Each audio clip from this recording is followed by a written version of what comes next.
रामपुर के जंगल में टुनटुनी चिड़िया अपनी बेटी पिंकी चिड़िया के साथ रहती थी। उसका एक बेटा था गोलू चिड़ा। टुनटुनी चिड़िया बहुत ही गरीब थी। बहुत मुश्किल से मेहनत मजदूरी करके वो जैसे तैसे करके पैसे कमाती थी। उससे वो अपने घर का गुजारा कर लिया करती थी। बारिश का मौसम शुरू होने वाला था। टुनटुनी चिड़िया का पूरा परिवार चिंतित था। माँ, बारिश का मौसम शुरू होने वाला है और अपना घोंसला कई जगह से टूट गया है। हमें दूसरा घोंसला बनाना पड़ेगा। हाँ, यही सोचकर तो मैं भी परेशान हूँ, लेकिन क्या करूँ? मेरे पास इतने पैसे नहीं कि मैं दूसरा घोंसला बना सकूँ। तभी गोलू चिड़ा वहाँ आता है। माँ, मैं अपने दोस्तों के साथ खेलने जाऊँ? ठीक है, चला जा, लेकिन शाम होने से पहले घर लौट आना। गोलू चिड़ा खेलने के लिए चला जाता है। बोलो ना माँ, अगर बारिश अभी शुरू हो गई तो हम लोग कहाँ जाएंगे? तो रुक, मैं अभी कुछ सोचती हूँ। तब तक तू मेरे लिए चाय बना कर ला। पिंकी चिड़िया चाय बनाने चली जाती है और थोड़ी देर बाद चाय बनाकर अपनी माँ को देती है। टुनटुनी चिड़िया चाय पीने लगती है। पिंकी चिड़िया, मैं सोच रही हूँ क्यों ना मैं जहाँ काम करती हूँ वहाँ से कुछ रुपए कर्ज ले लूँ, फिर धीरे धीरे चुका दूंगी। माँ, पहले से ही तुम्हारे ऊपर बहुत कर्ज है, फिर से कर्ज लोगी तो हम खाएंगे कहाँ से? तो क्या करूँ पिंकी चिड़िया, तू ही बता। इस तरह कुछ दिन बीत जाते हैं और बारिश का मौसम शुरू हो जाता है। टुनटुनी चिड़िया अपने मालिक कड़कनाथ सेठ के पास कर्ज मांगने जाती है।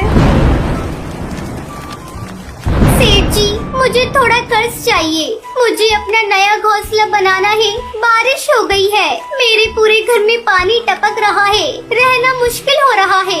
अरे ओ टुनटुनी चिड़िया, तुम्हें और कर्ज मांगते शर्म नहीं आ रही है? पहले ही तुम्हारे ऊपर मेरा बहुत कर्ज है, पहले उसे चुकाओ। टुनटुनी चिड़िया चुपचाप वहाँ से चली जाती है। ऐसे में एक दिन जोरों से बारिश होने लगती है। टुनटुनी चिड़िया का पूरा घर पानी से भर जाता है। माँ, जल्दी चलो यहाँ से, अगर घोंसला टूट गया तो हम सब दबकर मर जाएंगे। ये सब देखकर टुनटुनी चिड़िया रोने लगती है।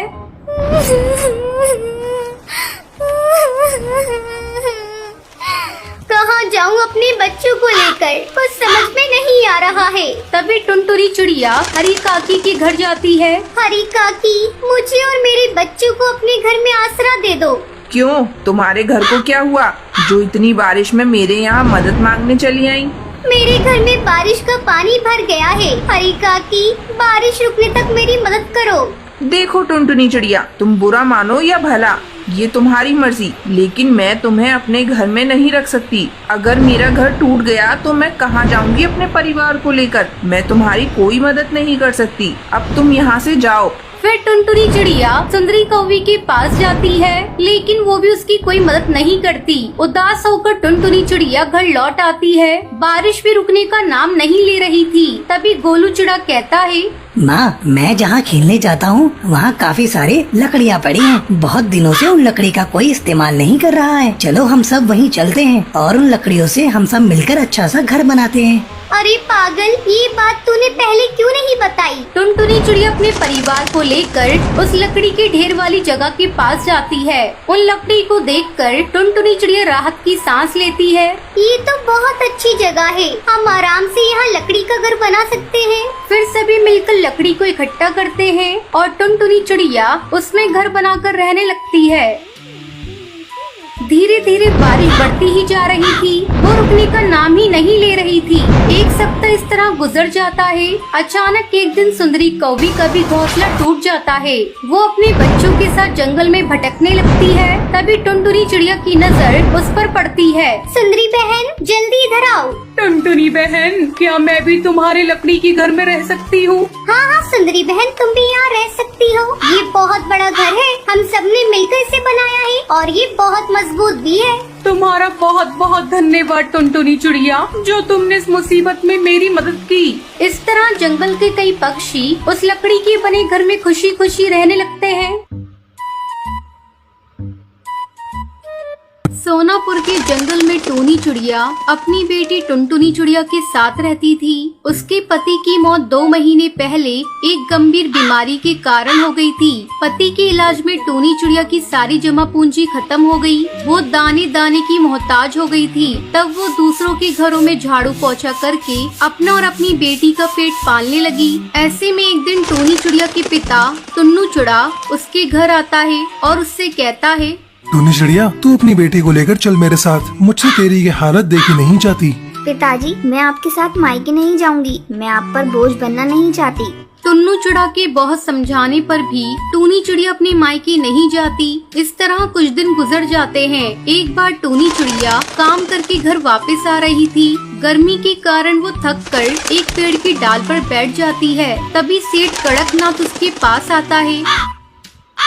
अरे टूनी चिड़िया, आजकल कहाँ रह रही है? दिखाई नहीं देती। कल मैं तेरे घर गया था पर तू मुझे नहीं मिली। तू मेरे 2 महीने का किराया दे दे, वरना घर खाली कर दे। सेठ जी, आप ये कैसी बातें कर रहे हैं? आपको तो पता है मेरे पति के इलाज में बहुत सारे पैसे खर्च हो गए। किसी तरह मैं अपना और अपनी बेटी का पेट पाल रही हूँ, इसलिए घर का किराया नहीं दे पाई। मैं जल्द ही आपका किराया चुका दूंगी। बस आप मुझे 1-2 महीने की मोहलत दे दीजिए। नहीं, मैं अब तुझे 1 दिन की भी मोहलत नहीं दे सकता। कल तू मेरा घर खाली कर दे, नहीं तो मुझे खाली करवाने में 1 मिनट भी नहीं लगेगा। इतना कहकर कड़कनाथ सेठ वहाँ से चला जाता है। कड़कनाथ सेठ की धमकी सुनकर टूनी चिड़िया बहुत परेशान हो जाती है। अब मैं क्या करूं? कहाँ जाऊं अपनी बच्ची को लेकर? अब तो मायके भी नहीं जा सकती। बाबा को मैंने पहले ही मना कर दिया था। यही सोचते सोचते टूनी चिड़िया अपने घर पहुँच जाती है। घर पहुँचकर वो टुनटुनी चिड़िया से 1 गिलास पानी मांगती है। टुनटुनी बेटा, मुझे बहुत जोरों की प्यास लगी है। 1 गिलास ठंडा पानी लाकर पिला। टुनटुनी चिड़िया उसे 1 गिलास पानी लाकर देती है और अपनी माँ को उदास देखकर उससे पूछती है, माँ, तुम आज बहुत उदास दिख रही हो। क्या बात है? मुझे बताओ। ऐसी कोई बात नहीं है मेरी बच्ची। चल तू अब मेरे साथ चलकर घर के सामान को समेट। कल ये घर खाली करना है। क्यों माँ? घर क्यों खाली करना है? तुझे नहीं पता बेटा, ये घर अपना नहीं किराए का है और मैं 2 महीने से इस घर का किराया नहीं दे पाई। इसलिए कड़कनाथ सेठ ने कल इस घर को खाली करने को कहा है। अब ज्यादा सवाल जवाब मत कर, मैं जा रही हूँ खाना बनाने। लेकिन माँ, कल हम लोग कहाँ जाएंगे और कहाँ रहेंगे? इसकी चिंता तू मत कर। इतना कहकर टूनी चिड़िया खाना बनाने चली जाती है। अगले दिन टूनी चिड़िया टुनटुनी के साथ नए घर की तलाश करने लगती है। सुबह से शाम हो जाती है लेकिन उन्हें कोई घर नहीं मिलता। उड़ते उड़ते दोनों माँ बेटी जंगल के आखिरी छोर पर आ चुकी थी। तभी टुनटुनी कहती है, माँ, वो देखो आम का बगीचा। वहाँ पेड़ पर कितने सुंदर सुंदर पके हुए आम लगे हैं। मैं जाकर कुछ आम खा लूँ। मुझे बहुत जोरों की भूख लगी है। सुबह से शाम हो गई, हम दोनों ने अभी तक कुछ नहीं खाया है। ठीक है टुनटुनी, तू जा और जाकर आम खा ले। तब तक मैं यहाँ एक पेड़ की डाल पर बैठ रही हूँ। टुनटुनी आम खाने चली जाती है। वो बड़े मजे से पके हुए आम खा रही थी और आम की गुठलियों को एक जगह फेंकती जा रही थी। तभी उसके दिमाग में एक आइडिया आता है। क्यों न मैं आम की गुठलियों से एक सुंदर सा घर बनाऊं? ये गुठलियाँ खराब भी नहीं होंगी और घर बना हुआ देखकर माँ भी खुश हो जाएंगी। ऐसा सोचकर वो अपनी माँ के पास जाती है और उसे बताती है, माँ, मैं सोच रही हूँ क्यों ना आम की गुठलियों से एक बड़ा सा घर बना लिया जाए। फिर हमें किसी को पैसे भी नहीं देने होंगे और हमारा घर भी आम की तरह अच्छा बन जाएगा। ये तो बहुत अच्छा आइडिया है टुनटुनी चिड़िया। चल हम लोग अभी उस आम की गुठलियों से घर बनाते हैं। फिर दोनों माँ बेटी उन गुठलियों को इकट्ठा करती हैं और उससे एक बड़ा सा घर बनाती हैं। घर बन जाने के बाद जंगल के पक्षी उनके घर की बहुत तारीफ करते हैं और टुनटुनी चिड़िया से कहते हैं, अरे टुनटुनी बेटा, तूने अपनी माँ के बुरे वक्त में साथ दिया और आम का कितना सुंदर घर बना दिया। तू बहुत आगे जाएगी, भगवान तुझे खुश रखे। अपनी बेटी की इतनी तारीफ सुनकर टूनी चिड़िया बहुत खुश होती है और अपनी बेटी टुनटुनी के साथ खुशी खुशी रहने लगती है।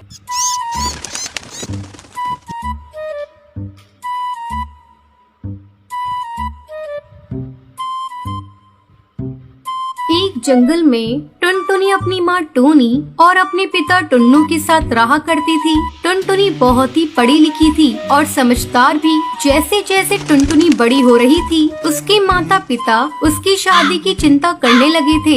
एक बार टूनी टुन्नू के साथ बैठकर बात कर रही होती है। सुनो जी, बेटी की शादी की चिंता है भी या नहीं? झाड़ जैसी लंबी हो गई है, उसकी शादी भी तो करनी है। कुछ इसके बारे में सोचा भी है या नहीं? अरे ये भी कोई सोचने की बात है। मेरी बेटी सुंदर है, सुशील है और साथ में पढ़ी लिखी हुई है। उसके लिए तो हजारों पक्षियों के रिश्ते आएंगे। तभी वहाँ टुनटुनी आ जाती है और बोलती है, सही कहा पापा आपने। अभी तो मैं छोटी हूँ और इतनी भी जल्दी क्या है मुझे घर से भेजने की। और वैसे भी मुझे आजकल के फुकरे चिड़े पसंद नहीं है, तो पापा रहने दो और आप माँ को थोड़ा समझा दो। तुम दोनों बाप बेटी से तो बोलना ही बेकार है। उड़ा लो मजाक, जा रही हूँ मैं। टूनी गुस्से से वहाँ से चली जाती है। ऐसे ही कुछ दिन गुजर जाते हैं। एक दिन टुन्नू टूनी के पास जाता है और उससे बोलता है, अरे ओ भगवान, आज मैं तुम्हारे लिए ऐसी खबर लेकर आया हूँ जिसे सुनते ही तुम उछल पड़ोगी खुशी से। क्या जी, ऐसे पहेली क्यों बुझा रहे हो? जो भी बोलना है साफ साफ बोलिए। अरे भाग्यवान, क्यों इतना गुस्सा कर रही हो? ये देखो, चिड़ा की तस्वीर है हमारी बेटी टुनटुनी के लिए। और हाँ, मुझे तो ये चिड़ा बहुत पसंद है, तुम भी देख लो। अरे हाँ जी, ये चिड़ा तो बहुत सुंदर है। हमारी टुनटुनी के लिए ये चिड़ा बहुत अच्छा रहेगा। कौन है ये चिड़ा? भाग्यवान, ये मेरे दोस्त का बेटा है। बहुत बड़ा सिविल इंजीनियर है। नदी पार जंगल में सारे परिंदों के घोंसले इसी ने बनाए हैं। मैं चाह रहा हूँ कि इसी से टुनटुनी की शादी कर दूँ। तुम्हें तो पसंद आया ना? हाँ जी, क्यों नहीं, जल्दी से करा दीजिए इसी से बस। टुनटुनी की शादी टुन्नू के दोस्त के बेटे बंटी कबूतर के साथ तय हो जाती है। कुछ दिनों में टुनटुनी की शादी का दिन आ जाता है। घर के सभी लोग अपने अपने कामों में बहुत ही बिजी दिखाई देते हैं। टुनटुनी भी खूब सज संवर रही होती है। कुछ ही घंटों में लड़के वाले भी बारात के साथ आ जाते हैं। दुल्हन तैयार रहती है। मंडप में कबूतर को बिठाया जाता है और कुछ ही मिनट में दुल्हन भी आ जाती है। शादी स्टार्ट हो जाती है।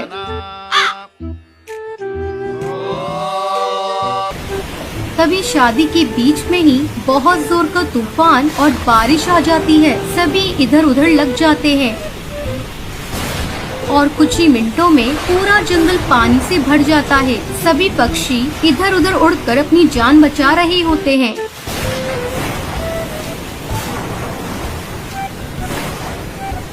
तभी अचानक से बंटी को एक लकड़ी का पटरा बहता हुआ दिखाई देता है। वो जल्दी से टुनटुनी को उस पर बिठा देता है और खुद भी बैठ जाता है। उसके बाद दोनों तैरते तैरते आगे बढ़ जाते हैं।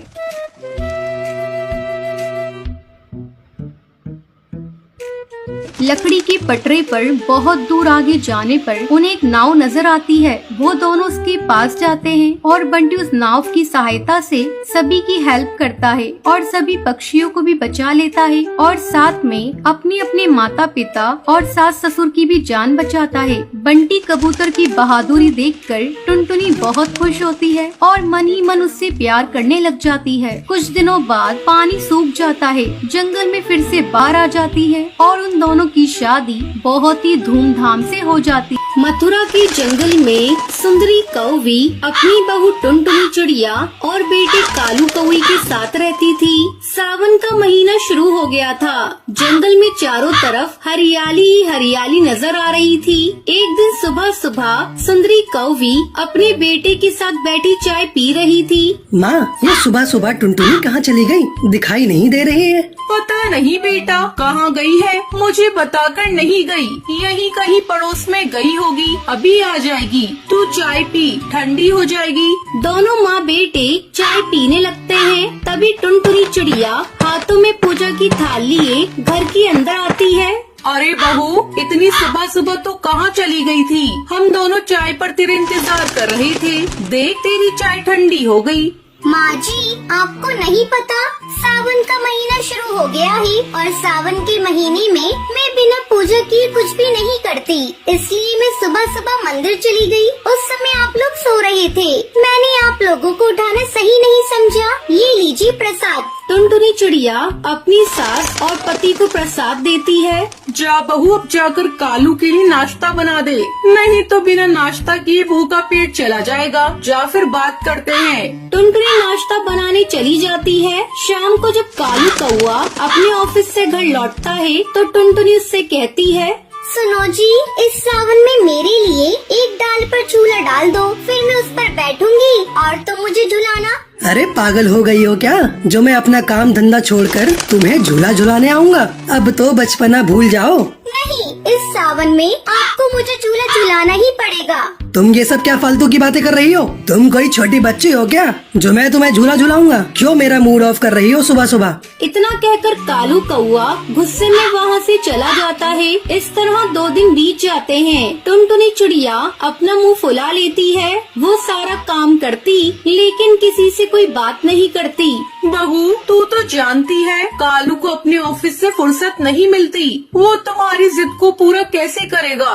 माँ जी, मैं क्या उन्हें पूरा दिन झूला झुलाने को बोल रही थी? बस थोड़ी देर ही तो झूला झुलाना था। पिछले सावन में भी उन्होंने मुझे झूला नहीं झुलाया था।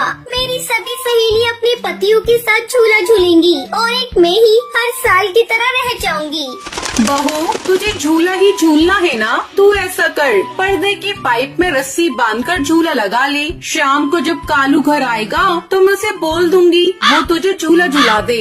वाह माँ जी, क्या आइडिया दिया है। आपके दिमाग की तो दाद देनी पड़ेगी। मैं अभी जाकर झूला लगाती हूँ। टुनटुनी चिड़िया अपने कमरे के पर्दे वाली पाइप में रस्सी डालकर अपने लिए झूला तैयार कर लेती है। चलो, झूला तो तैयार हो गया। अब मैं इस पर बैठकर देखती हूँ ठीक ठाक बना है ना। जैसे ही टुनटुनी चिड़िया झूले पर बैठती है, झूला टूट जाता है और टुनटुनी चिड़िया धड़ाम से नीचे गिर जाती है। ओए माँ, मैं गिर गई। मेरी कमर टूट गई।